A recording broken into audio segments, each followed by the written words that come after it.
If you remember when people dressed up to fly, this story will feel personal. And if you don't, you'll understand why people who lived through that era still talk about it with a strange mix of pride and sadness. There was a time when flying wasn't transportation. It was an event, a ritual, a transition. You didn't just leave your house and arrive somewhere else. You prepared. You checked your documents days in advance. You chose what to wear carefully. You packed knowing that someone would actually carry your bags, tag them by hand, and place them gently into the aircraft. You behaved differently. Flying demanded a certain posture, a certain calm, a certain respect for the moment. Flying meant you were leaving the ordinary world behind and entering a space where things felt elevated. Even the air felt different. People arrived at airports early, not because they were afraid of missing the flight, but because they didn't want to miss the experience. Airports were places you lingered. Families came to say goodbye, not hurried goodbyes. Long ones. Children pressed their faces against the glass, watching planes taxi slowly, imagining where they might go someday. Strangers stood side by side, watching takeoffs as if they were watching the future lift into the sky. Flying was something you remembered. You talked about it afterward. You described the cabin, the meal, the feeling of rising above the clouds. It stayed with you. Pan American World Airways didn't just sell airline tickets. It sold the feeling that the world was opening, that borders were shrinking, that distance no longer meant separation. Pan Am wasn't just an airline. It was an idea that progress could be graceful, that technology could elevate life instead of stripping it down, that global travel could still feel human. The Blue Globe logo wasn't just branding. It was a promise that the future would be confident, connected, and elegant. And then it disappeared. Not because the planes stopped working, not because people stopped flying, but because the world stopped paying for what Pan Am represented. This is a story about what happens when the world no longer values what you do best, even when you do it perfectly. Pan Am was born in 1927, flying mail and passengers between Florida and Cuba. At the time, aviation itself was still experimental. Flying was dangerous, unpredictable, and impressive in a way that's difficult to imagine now. Pilots weren't service workers. They were pioneers. Their names appeared in newspapers. Their photographs were printed in magazines. Children didn't dream of being influencers. They dreamed of being pilots. Airports didn't feel like infrastructure. They felt like destinations. You didn't hurry through them. You stood still. You watched. Flying separated ordinary life from something elevated. It marked a boundary. Once you crossed it, you felt different. You spoke more softly. You moved more deliberately. You were aware that you were part of something rare. Juan Trippe, Pan Am's founder, understood this instinctively. He didn't see aviation as a business of moving bodies. He saw it as a business of shrinking the world. Pan Am wouldn't just fly routes. It would define what international travel meant. In the 1930s, Pan Am introduced its famous flying boats, the Clippers, massive aircraft that crossed oceans at a time when most airlines wouldn't even attempt it. Flights took days, not hours. Passengers slept on board. They ate together. They dressed for dinner. There was time to talk, time to observe, time to feel the distance being crossed. The journey wasn't something to endure. It was the point.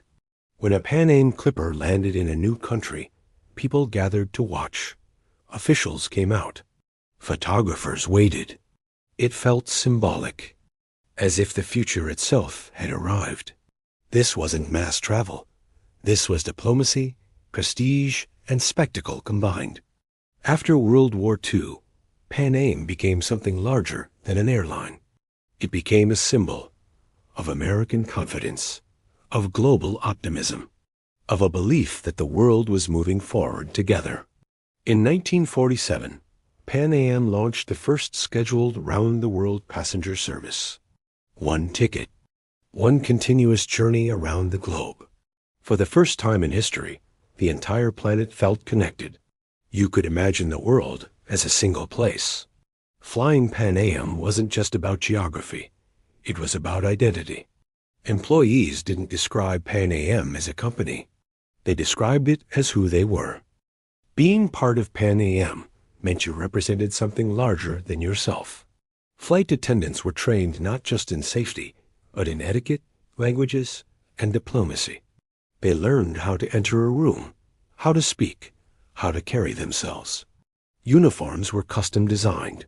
One former stewardess later said her uniform felt like a passport before the passport. Passengers noticed. Cabins were quiet. Service was deliberate. Nothing felt rushed. People didn't disappear into devices. They looked at each other. They looked out the window. Flying Pan Am felt like entering a different social layer.